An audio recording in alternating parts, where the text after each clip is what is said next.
Hi friends, welcome back to my channel. ఈరోజు కాకరకాయ కారం రెసిపీ అయితే చేసేసుకుందాం. ముందుగా సన్నగా తరిగి పెట్టుకున్న ముక్కల్లో సాల్ట్ వేసేసి పక్కకు పెట్టేసేయండి.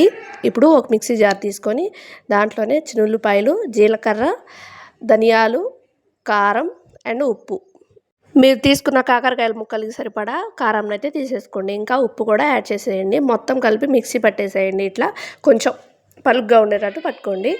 ఇప్పుడు ఈ కాకరకాయలను అయితే గట్టిగా పిండేసేయండి. దాంట్లో నుంచి జ్యూస్ వస్తుంది. దానివల్ల 50% చేదైతే పోతుంది. చూసారు కదా, ఇట్లా గట్టిగా మొత్తం జ్యూస్ అంతా పిండేసి అయితే పక్కన పెట్టేసుకోండి. ఇప్పుడు స్టవ్ వెలిగించేసి స్టవ్ మీద ప్యాన్ పెట్టేసి మీరు తీసుకున్న కాకరకాయల ముక్కలకి సరిపడా డీప్ ఫ్రై చేసేటట్టు ఆయిల్ అయితే తీసేసుకోండి. ఇప్పుడు ఆయిల్ హీట్ ఎక్కాక కాకరకాయలు అయితే వేసేసేయండి.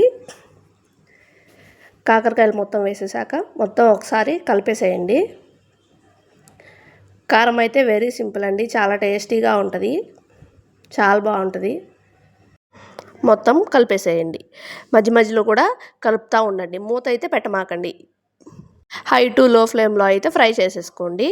చూసారు కదా, ఇట్లా గోల్డెన్ బ్రౌన్ కలర్లో వచ్చేసి లో టు హై ఫ్లేమ్ పెట్టుకుంటూ ముక్కలను అయితే బాగా వేగనివ్వండి. ఇప్పుడు మొత్తం ముక్కలన్నీ ఒక సైడ్ కనేసి కొంచెం పక్కకు ఉంది కదా, ఆయిల్లో అయితే తాలింపు దినుసులు అయితే యాడ్ చేయండి. పచ్చిపప్పు, పెసరపప్పు, జీలకర్ర, ఆవాలు, వీటిని కూడా కొంచెం వేగనివ్వండి. రెసిపీ అయితే చాలా బాగుంటుంది, సింపుల్గా చేసేసుకోవచ్చు. తాలింపులు అయితే వేగిపోయినాయి. ఇప్పుడు దీంట్లో కరివేపాకు వేసేసేయండి. కరివేపాకు కూడా వేసేసాక మొత్తం ఒకసారి కలిపేసేయండి. కాకరకాయ ముక్కలు, తాలింపులు మొత్తం కలిపేసేయండి. మళ్ళీ తర్వాత ఆయిల్ పక్కకనేసి దాంట్లో మనం మిక్సీ వేసి పెట్టుకున్న కారాన్ని అయితే మొత్తం వేసేసేయండి. మొత్తం వేసేసి ముక్కలకన్నీ పట్టేటట్టు, కారం ముక్కలకంతా పట్టేటట్టు మొత్తం కలిపేసేసేయండి.